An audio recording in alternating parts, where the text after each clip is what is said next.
Good evening. Good evening. Good evening. How are you doing? I'm doing great. How about you? I'm also doing fine. Thank you for asking me. It was a pleasure meeting you.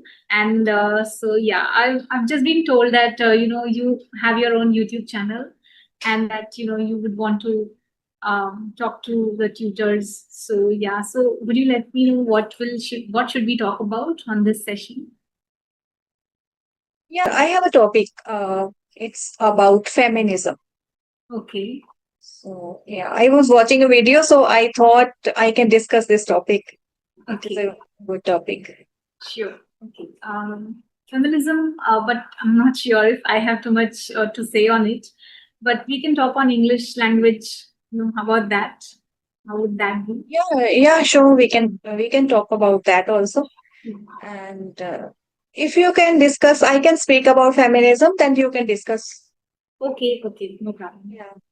So, as for me, feminism is an idea uh, that everyone should be treated equally, Yeah. regardless of their gender. True. Because in many parts of India, women are still not treated equally, and they are in some companies they are paid less than the men, and some girls are not allowed to study, and then they are not allowed to go out to work. And besides that, women still have to face violence in their in some houses. So feminism is a fight against the discrimination. So as for me, this is all about the feminism. Yes. Yeah. Partly you're right. Feminism is, yeah, it is about not it's basically about gender equality. It is not about one gender is better than the other. It's like both are on par, and it's both have shared responsibilities, both can do everything together, or rather both can do everything with the same capability. There is absolutely no difference between the two genders. That's what feminism means to me as well. Yes, yes.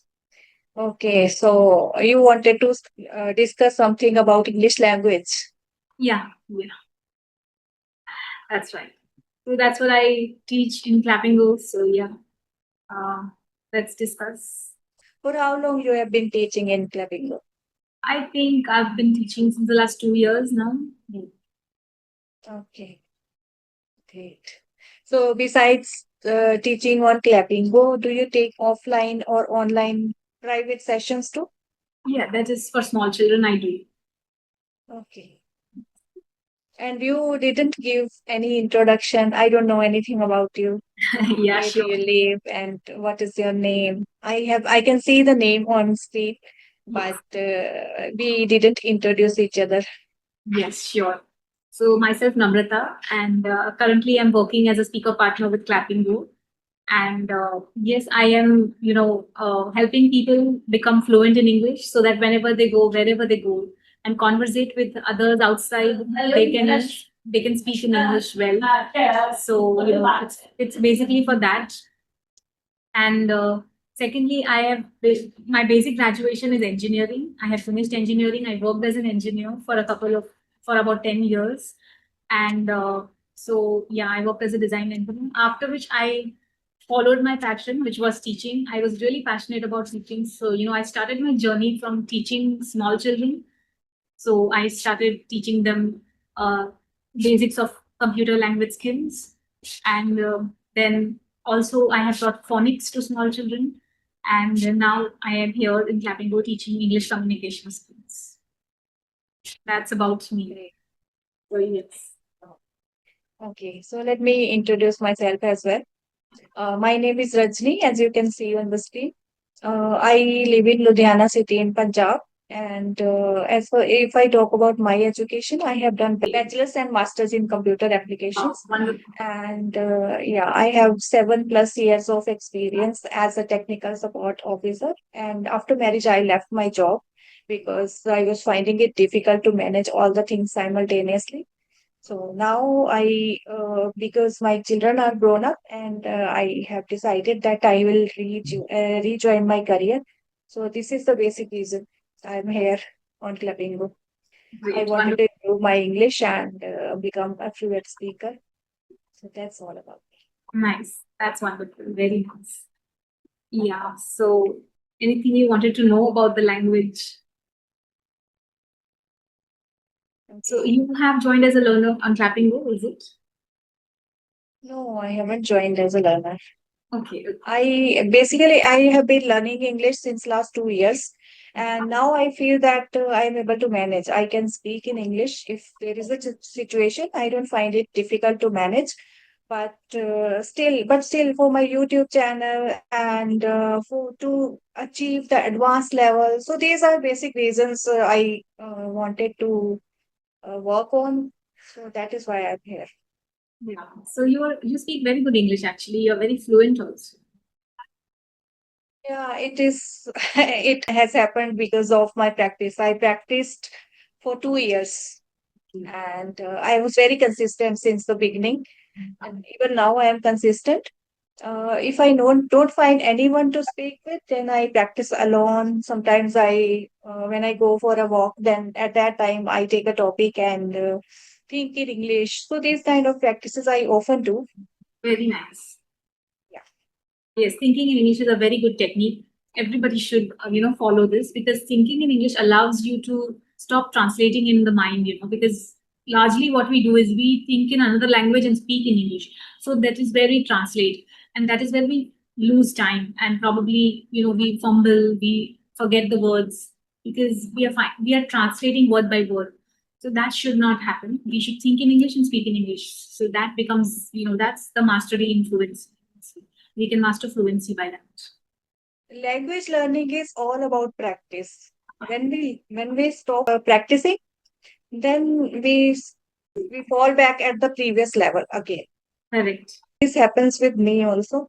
When I skip my practice for a few days, then again resume it, I find it very difficult.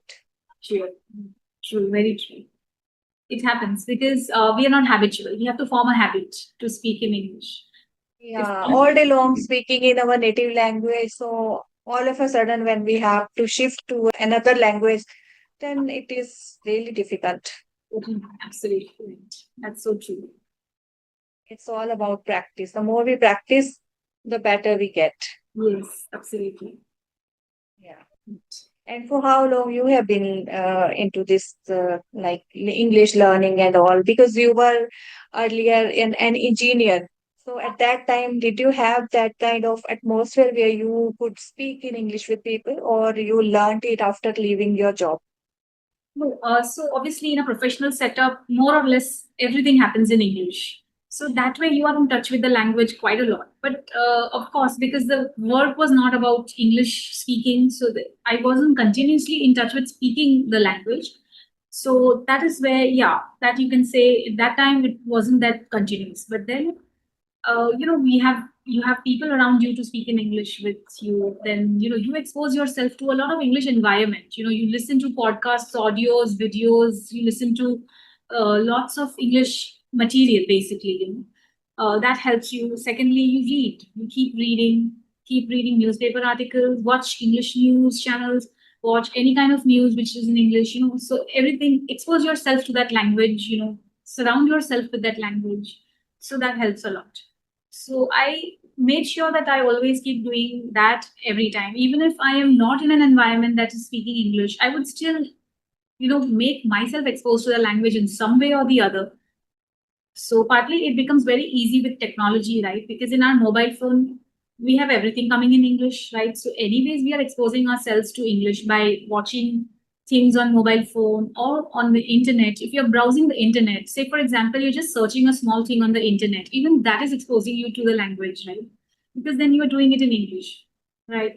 Suppose you're writing a small letter to someone, a request letter, or a sort of a complaint letter, whatever. Nowadays, we write any kind of letter you write, a formal letter, it's in English. You're exposing to that language, right? So that is what I made sure that I always keep myself exposed to that language. Also, in the Great. family, yeah, in your family, if you have But people speaking in English, it helps a lot. Then you can continuously talk in English with them. That helps a lot. yeah. And there is one more thing I want to shed a light on, that even if we are immersed into the language, we are watching English content, but even then, if we are not speaking, speaking is the most important part, I feel. If we are writing, I am a writer. I write on medium.com. I have lately written two ebooks also. Wow. But still, when it comes to speaking, I am not good at it. I don't find myself good at it, because speaking is completely different than the writing. Yes, to some extent I agree, but to some extent I won't agree because it's more to do with your psychology, how you think about it. If you think they are two different things, then you will always take them as different only. But I would look at it as a language. Whether I write, whether I read, whether I speak, whether I listen, all four. Whether I am doing any of these four, I'm exposing myself to the language, right? So even if I'm reading, it doesn't mean that I'm reading in another language. I'm reading in English only at the end of the day, right? So how different is it from speaking? I know it is a little different, but we should not think it that way. If I'm reading a book, I should read it as if I'm speaking, as if I'm talking to myself. Actually, reading is what? Reading is talking to yourself. Just imagine that you are reading it aloud, a story to your own self, right? So just imagine there's some storyteller sitting in front of me and reading a story to me. So it's like that. Reading is that. So reading is not mere reading, it's actually speaking it out, telling the story. I am telling the story to myself. Think it that way. If you think this way, then all four aspects, reading, listening, speaking, and writing, all four will help you immerse in the language, no matter to what extent you do each one of them. Well, and speaking is all about the habit that you give to your tongue.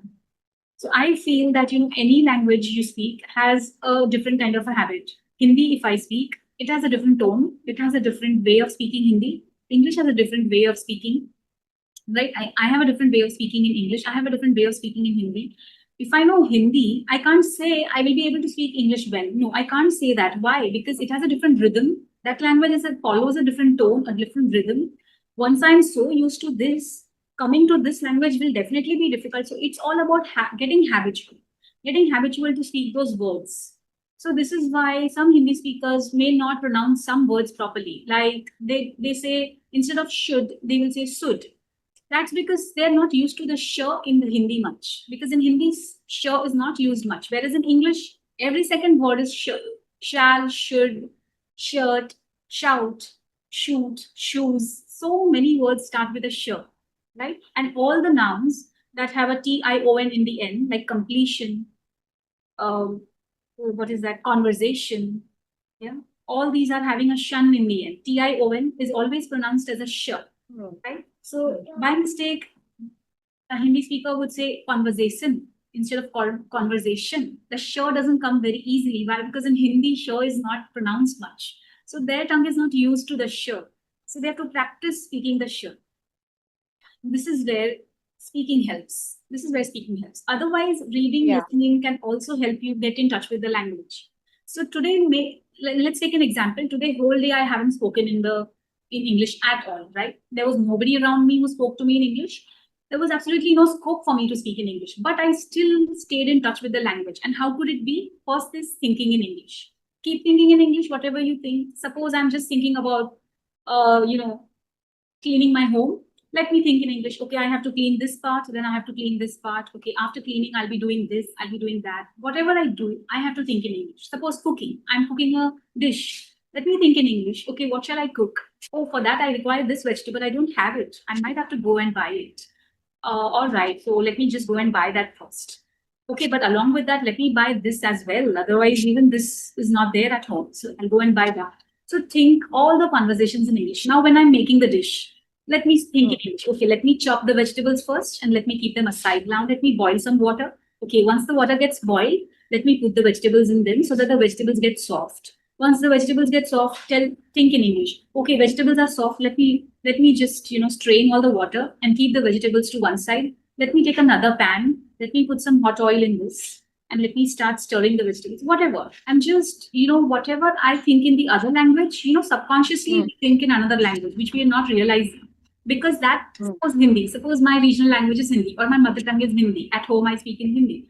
So subconsciously, we are so habitual to think in that language that we don't even realize that we've been exposing ourselves to that yeah. language a lot more, like 80% of the times. So to avoid that, to stop that, we should try to think in English. Conversate with yourself in English. So even on a day when I haven't spoken to anybody in English, I have still exposed myself to the language by thinking in English, by conversating with myself in English, by reading something or the other in English, maybe a paper, maybe a story, something of that Mm, sort. So anything. yeah. So that's how we can expose ourselves to the language, even when we don't have the environment around. So on Mm, Clapingo, I get many learners telling me this, that we don't have the environment to speak in English. So what to do about that? I said that shouldn't matter, because keep yourself exposed to the language. Forget whether others are coming over and making and helping you out with it. You help yourself. Think in English. Conversate with yourself in English. You can be your best friend at a time when no one's around, right? Read. Reading is as good as speaking to yourself.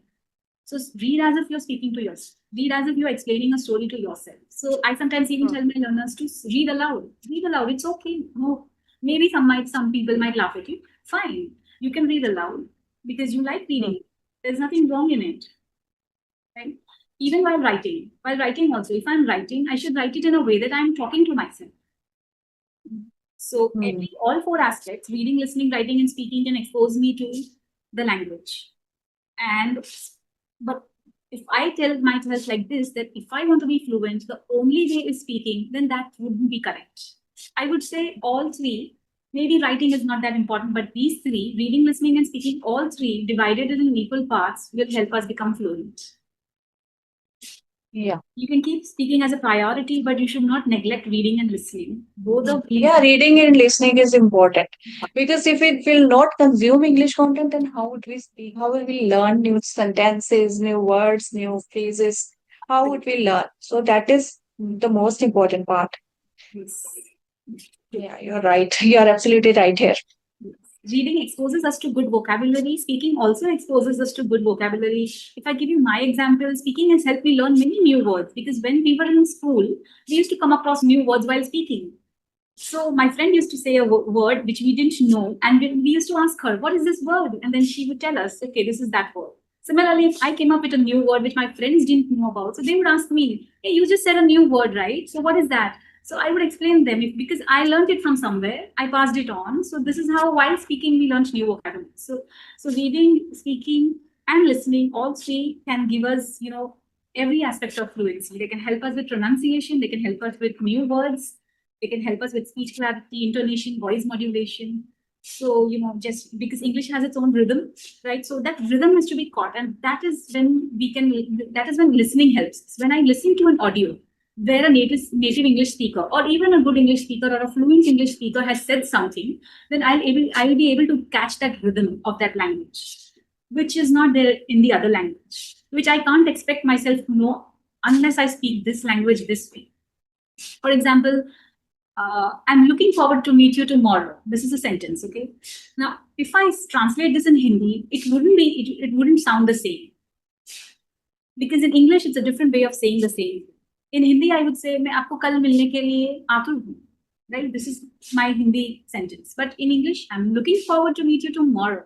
So there are some word emphasis, some intonations which come only in English, which may not occur in Hindi. Which obviously that doesn't make Hindi wrong. Hindi is in its own way the way it is. And English is in its way the way it is. So we have to take them as separate languages and learn their rhythms differently, because they both have different rhythms, different intonations, which we have to understand. Right? So, Think you should drink a glass of water. no, You no, have. it's okay. Yeah, I completely agree with you. All the three parts. However, I would say all the four things, for all the four aspects like reading, writing, listening, and speaking, all the four aspects are important if you want to achieve fluency. Because I have experienced that by writing, when we read, we, after reading once, sometimes we forget the words. But Right. if we write, then the words that we have used in our writing, we would never forget them. True. I have experienced it. When I write an article, then the words that I have used, like sometimes I use the tools Quillbot to paraphrase the paragraph, whatever I have written. So in that case, I come across some words. Then those words completely and permanently fix in my memory. I don't forget them ever. Correct. So that is why writing is, and also there is one more reason. When we write, we get some time to think. Right.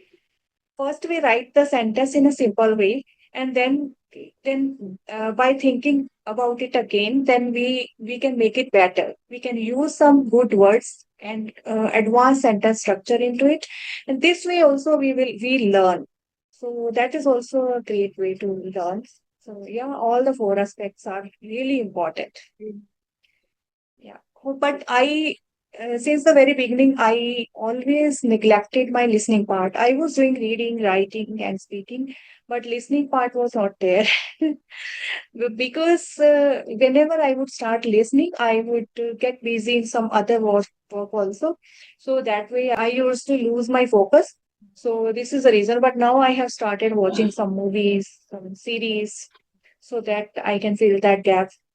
Yes. What you can do is initially you can start with entertaining videos like comedy shows in English where you can laugh. So, because if I listen to some serious talks, then I will lose my focus for sure. Because definitely, as you said, when we listen, we keep the audio on and we do other things as well, right? Because we're not habitual to sit and listen like how our ancestors used to, because they didn't have TV. So they were very good listeners. The only thing they had is a radio. So they used to listen.